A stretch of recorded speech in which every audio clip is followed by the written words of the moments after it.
Bonjour à toi, cher spectateur. Zeroville de James Franco.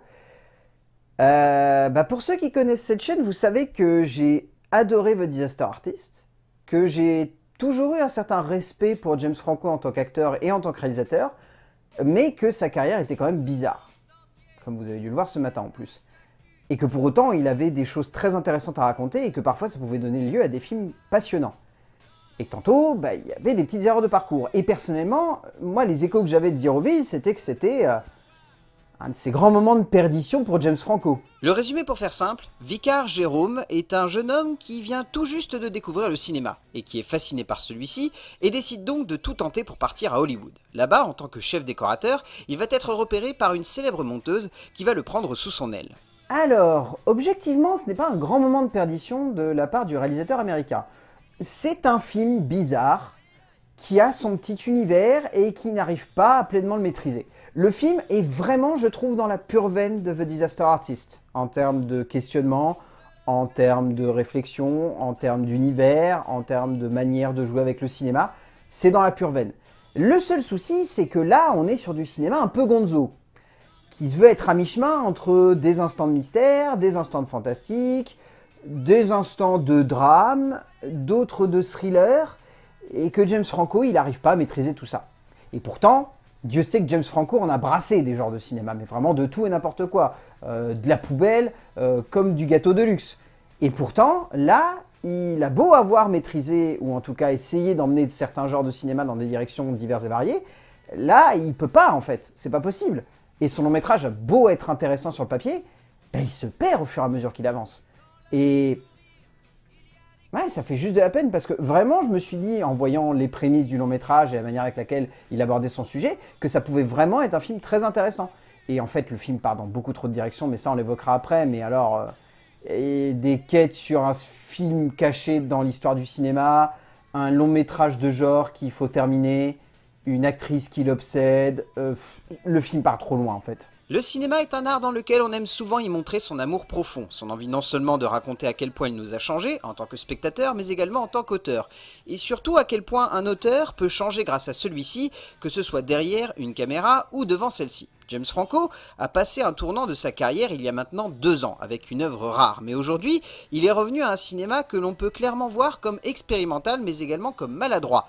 Comme c'est un peu le cas de son nouveau long métrage, une œuvre aussi folle que bancale, aussi amoureuse de cinéma que bizarre, bref, un objet cinématographique complexe et souvent proche du mauvais goût.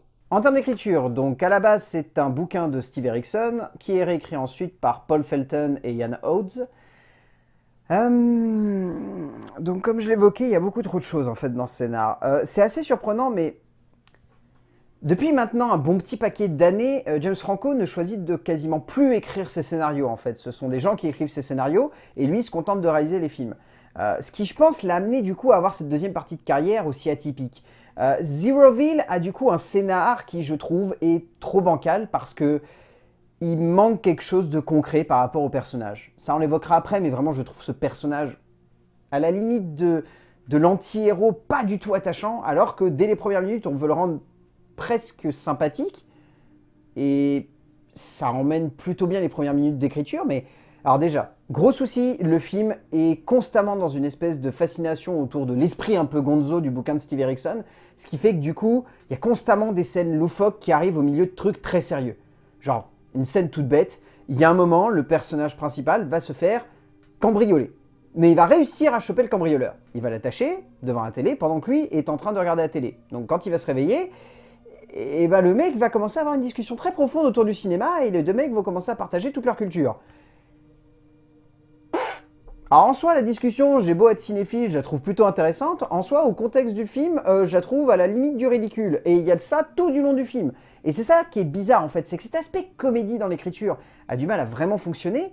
Et du coup, ça fait que derrière, tous les autres aspects ne fonctionnent pas parce qu'ils sont pas complètement aboutis. La partie mystère autour du fameux film qui ferait partie de l'histoire du cinéma, elle arrive comme un cheveu sur la soupe 10 minutes avant la fin du long métrage. Le reste du temps, cette fascination pour cette actrice, on a du mal à savoir pourquoi, même si cette actrice, elle représente un idéal cinématographique qu'on avait dans les années 40 et 50, à la Natalie Wood.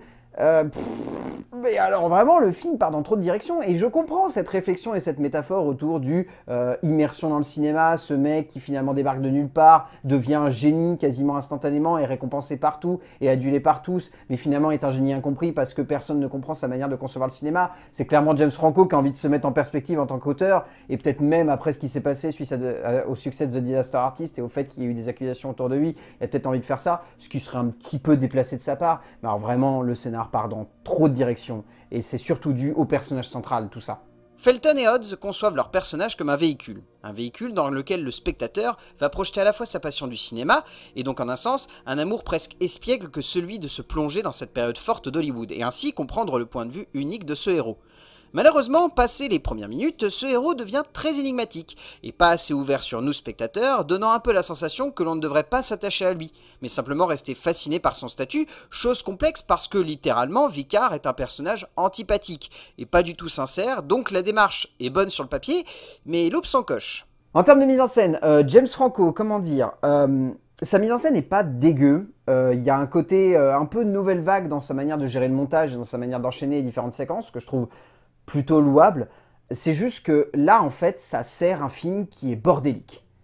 Donc du coup, on a beau trouver ça par moments intéressant, et se dire « Ah ouais, il y a quelques idées, ça fonctionne plutôt bien, il y a une certaine vibe », ben dans l'ensemble, c'est maladroit en fait. Et c'est vraiment dommage parce que je pense que James Franco avait envie de mettre en scène ce film de manière très intelligente, mais il se complaît dans une espèce de surinterprétation nauséabonde de son sujet. Et c'est dommage parce que, en soi, vous prenez le film en termes de pur graphisme, il y a des idées qui sont vraiment intéressantes et que je trouve plutôt bien amenées. Il y a certaines séquences qui sont plutôt cool, notamment des séquences de montage où la rythmique justement du montage va se complaire dans une espèce de fascination autour de ce que Vicar est en train de faire, ce qui du coup donne lieu à quelque chose de très fort. Et que j'ai trouvé ces séquences-là vraiment bien foutues. Elles avaient de l'impact sur le spectateur, elles avaient presque un petit côté giallo que je trouvais plutôt cool. Mais ça reste des séquences anecdotique au milieu d'un film où c'est le bazar et où James Franco ne maîtrise que la moitié de ce qu'il cherche à mettre en avant. Franco reprend ses gimmicks, et en un sens, on aime voir cela se mettre en place dans les premières minutes, jouant avec ce rythme effréné et cette frénésie du montage qui permet à ces effets dramatiques d'avoir un certain impact sur nous. Mais rapidement, franchement, on a la sensation d'être dépassé. Même si l'humour est assez fou et jubilatoire, il n'en reste pas moins trop souvent proche de l'absurde, nous laissant clairement de côté. Le mystère ne relève que de la part très anecdotique de son récit, et sa mise en scène jouant trop dessus, on est un peu perdu devant tout cela. Reste alors simplement la partie passionnée de cette œuvre, qui même si elle est touchante, sonne comme d'une immense maladresse entre les mains inexpérimentées de Franco. En termes de casting, c'est un poil perché. C'est-à-dire qu'on a Seth Rogen qui joue un espèce de Francis Ford Coppola sous acide. On a Megan Fox qui est pas trop mal bizarrement, même si je trouve pas qu'elle ait ce côté idéal féminin à la Natalie Wood ou à la Liz Taylor, ça fonctionne pas très bien. Will Ferrell a un personnage que je trouve très antipathique mais c'est souhaité et il s'en sort pas trop mal. Craig Robinson est assez cool, je le trouve plutôt bien. Jackie Weaver a un rôle que je trouve très attachant. On dirait vraiment une espèce de réinterprétation totale de Thelma Schoonmaker, la monteuse de Martin Scorsese, et je trouve que ça fonctionne plutôt bien. Et il y a James Franco au milieu de tout ça, qui semble un peu paumé. Hein. Ça se voit qu'il se donne à fond. Hein. Je pense qu'il avait un autre acteur en tête quand il était en train de jouer son perso. James Franco se prend clairement pour Tom Hardy dans Bronson, jouant trop la carte du fou lunatique mais persuadé de saisir le monde qui l'entoure, nous laissant un peu sur le banc de touche, incapable de saisir pleinement son interprétation souvent extrême. Au bout du compte, Zeroville, heureusement que c'est sorti en VOD chez nous. Parce qu'au cinéma, je pense qu'on se serait bien moqué de James Franco. En même temps, je pense qu'en France, le film n'aurait jamais réussi à marcher en salle. Déjà que The Disaster Artist est sorti 3 plombes après les États-Unis et personne ne l'a mis en avant dans les salles. Honnêtement, c'est un film très anecdotique, Zeroville. C'est un film qui est maladroit, mais qui a des idées intéressantes. C'est un film qui est complètement bancal dans son sujet, mais qui cherche à mettre des propos en avant que je trouve plutôt cool. C'est un film qui a des bonnes idées de mise en scène, perdu au milieu d'un foutraque et d'un bordel de réalisation qui n'a aucun sens. Et c'est un film avec plein d'acteurs talentueux qui se donnent parfois à fond pour des persos qui n'ont aucun sens. Donc Zeroville de James Franco, je sais pas trop si je dois vous conseiller de le regarder.